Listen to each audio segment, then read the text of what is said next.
everyone. Yes, I am still dressed in my leprechaun suit and will be for the entire week's worth of tapings, but that's, of course, to make sure that you have the right spirit of St. Patty's Day. Now, friends, on today's show, I'm going to be filling you in on many things. First of all, we've got the St. Francis Humane Society here, and Tina is with them, and Tina did not get adopted the first time she was on the show, but we've got her back because we believe there's someone out there who will love her. Also on today's show, we're going to be talking about a new project, Right to Remember. We're looking for senior citizens to write in some great stories about their past. We'll tell you what that's all about on today's show. And you're also getting ready to meet an author, and that's where we plan to begin. So let me introduce Carl to you. He wrote a book called How to Keep Your Faith When All Around You Are Losing Theirs. Carl D. Lorenzo is with us, and I have to tell you, Carl, a lot of times I get books from people, and I'll kind of scan them and do the best I can with an interview, but I couldn't put yours down.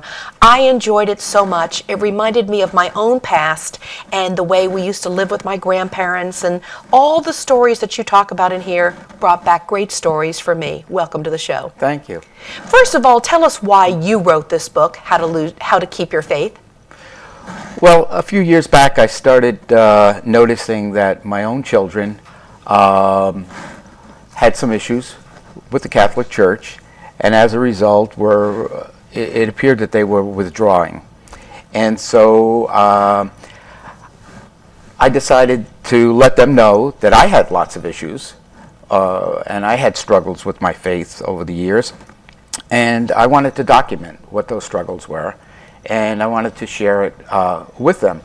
As I was writing the book, it became quite obvious that this problem wasn't just localized to my own children, that there were a number of people within the country, Americans, who had either given up on their faith completely or switched from the faith of their birth. There was a forum run by Pew, Forum on Religion, and they interviewed 35,000 people over the age of 18 and found out that 28% of them either had given up on their faith completely or had switched. So you wanted your children to know why you were the person of faith that you were, and you took it back all the way to your childhood and even to your grandparents and how the faith kind of was passed on. Right. Well, as I was writing it, I realized that my faith was developed on three fronts. One was my formal religious education that I got from the nuns and the priests. The other was from the people that I knew, loved, and trusted as I grew up. And the third was from my own personal life experiences. And so in order to make whatever I was writing meaningful to them, I had to take them back to my childhood in Brooklyn, growing up in an Italian family, an Italian tenement, and what it was like to be in those surroundings. I just loved reading all about your past and about the family members that surrounded you. Families are all spread apart now, whereas back then, families were many times in the same home, in the same apartment complex, whatever. I read the article about your father's death, and I just cried. It was beautifully written. I could feel your pain even now. And yet you were how old when he died? 15.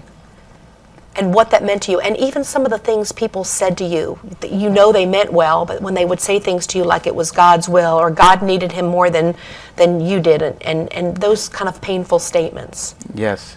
To a 15-year-old, that doesn't make much sense, especially when your future is so unclear. I mean, I was the oldest of 4 children, and my mother was a widow at 38, and it was like, where do we go from here? But then you went on to talk about how your mom remarried and what that was like, and it was very, very poignant. Tell us a little bit about some of the comments that you've already gotten from people about this book. Well, it's very interesting. I had about 50 copies printed and distributed, and I started keeping a list of what I thought the people would comment about. So when I gave it to a Baptist minister, I thought that, who was a very good friend of mine, I thought one of the comments would be, "That's cute, it's nice, but," because it had a lot to do with my Catholic faith, and I was really shocked when he asked if he could have 2 more copies, one to give to each of his children. And the comments range from, you brought back a lot of memories, that's exactly what my childhood was like, to, boy, I really envied you and your family because we had nothing like that in our family. So.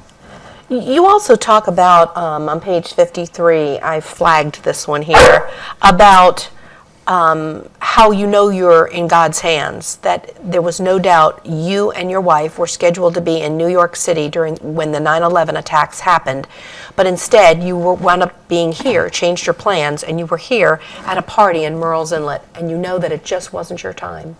Right. I was working on a contract for a financial institution on Wall Street, and I was living at the Marriott World Trade Center, which was a hotel that was right in between both buildings. And I would go there every Sunday night and leave on Friday night. This one weekend, the contractor who was building our subdivision said that he was going to have a party on 9/11 for all the prospective homeowners. And my wife said, why don't we not go to New York next week? Let's stay for the party. And the party was on 9/11. I was one of the fortunate people. The only thing I lost was everything that I used to leave each week at the hotel, my clothes and my computer equipment and stuff like that. But when you wrote about that, you made it clear to your family that you know that you're in God's hands. It's a matter of fate. It's a matter of, it wasn't a matter of your decision. You knew that that was God's plan. Right. Yes, and I feel very strongly about that. I feel that my wife and I have been very, very blessed over the years, and I could feel God's hands in lots of things that happen in my life. Reading through the book, too, you went further than just talking about faith. You actually talk about all kinds of things. I love this line. I'm forced to tell my children that their mother and I did have sex, regardless of how obnoxious the idea might seem to them. And you talk a lot about that and what it was like back then and how sex was different and sex was sacred until after you married and how that's so different today. And that was a beautiful chapter that I so enjoyed reading, Carl. Oh, I'm glad you enjoyed it. That probably took me the longest amount of time to write. Every time I was writing about sex, I kept picturing my young grandchildren reading this and had to do a lot of rewrites. But one of the greatest lines in the whole book is the way you end this book.